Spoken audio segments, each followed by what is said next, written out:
I have survived 3,000 days in hardcore Minecraft, in a world that becomes more epic with every passing week.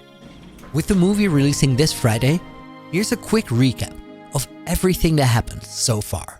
My world started like a lot of other worlds. I did some mining, got my tools, ventured into the nether for blaze rods, and set out to kill the ender dragon after just a few days.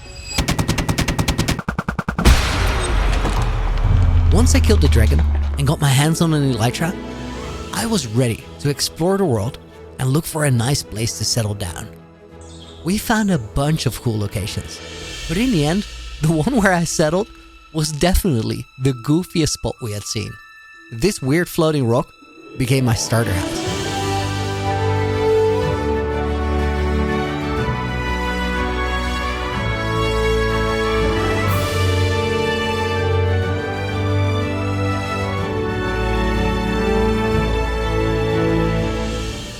And with the starter house, solid gear, and an enderman farm that got me the experience to max out my armor and tools, I was ready to start a project that would keep us busy for the next 3,000 days and beyond.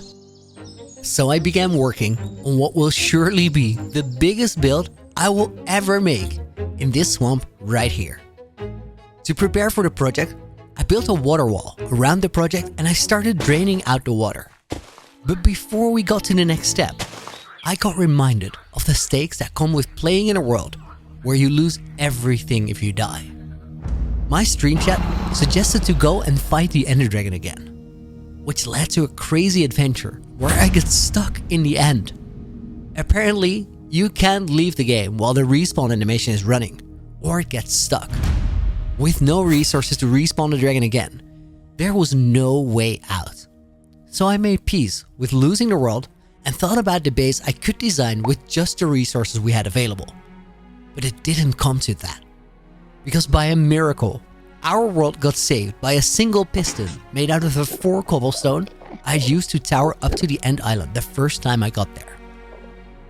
Just realize that if I towered up with oak planks here, none of the rest of our story would have happened. That thought gets crazier with every 1,000 days milestone that we hit. When we made it out of the end that day, I was so much more attached to my world than before we had entered. Because I understood at that moment that I will never have another Minecraft world with a story as special as this one. So as determined as I have ever been, I got back to work on my swamp base, removed all the water, and then bombed out the terrain with TNT flying machines.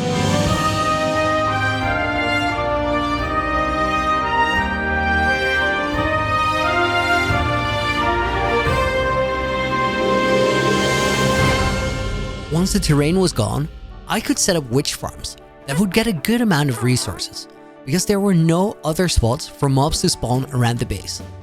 But by this point, there was just too much destruction for me to handle. Something had to change. So I left the base behind for a little while to build up a snow farm in a very pretty location.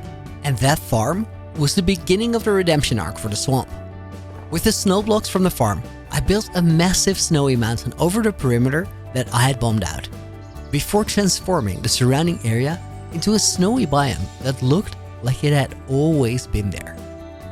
With the first 1,000 days behind us, I had made the foundation for my mega base. The next step was to take this clean foundation with a couple basic farms hidden away and turn it into a cool build. But as I started that mission, we ran into technical difficulties every step of the way. Because the design for the castle was pretty complicated, I used sand walls to help me visualize the framework better. I would remove those walls later using torches, but to build them up, I needed an incredible amount of sand. While gathering all of that, I ran out of sugar boxes completely. So against my own expectations, I decided to build a sugar farm under my mountain, which came with a pretty goofy adventure to get that sugar out of the end first. With that farm out of the way, I could continue work on the castle framework. But pretty soon after, I faced another technological hurdle when I realized that I needed to smelt a lot of blocks to get this project done. So I upgraded the industrial district with a massive super smelter, fueled by bamboo farms on either side. 2 very important farms later, I wanted to get back to the base build. So I went out on a resource collection spree for cobblestone, diorite, polished diorite and calcite. But there was one important block missing, as I needed prismarine for the castle details. So I did something rather unconventional. I drained and then stole an entire ocean monument without even building a guardian farm. I'm sure we'll be back here later, but I had a castle to build. So I went to work, replacing the castle sand walls, added towers with deep slate roofs on top, and before long, we had a start to the base. But at this point, it felt pretty empty. So for a change of scenery, I started decorating the castle garden, which turned out so cool that I couldn't help myself from doing more detailing right after.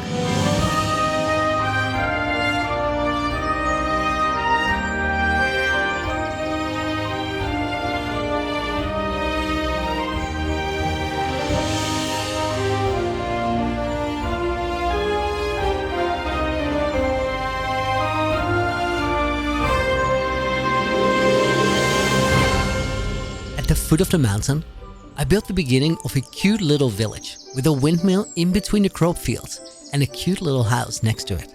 An awesome improvement to the area, but the 2000 days milestone was approaching quickly. So I wanted to make sure we could complete the castle before then. The next step was connecting a pathway all the way from the village at the base of the mountain up to the top gate of the castle, which ended up running through a cool ice cave inside the mountain, a gatehouse on the left side of the mountain, and a wonky tower on the right.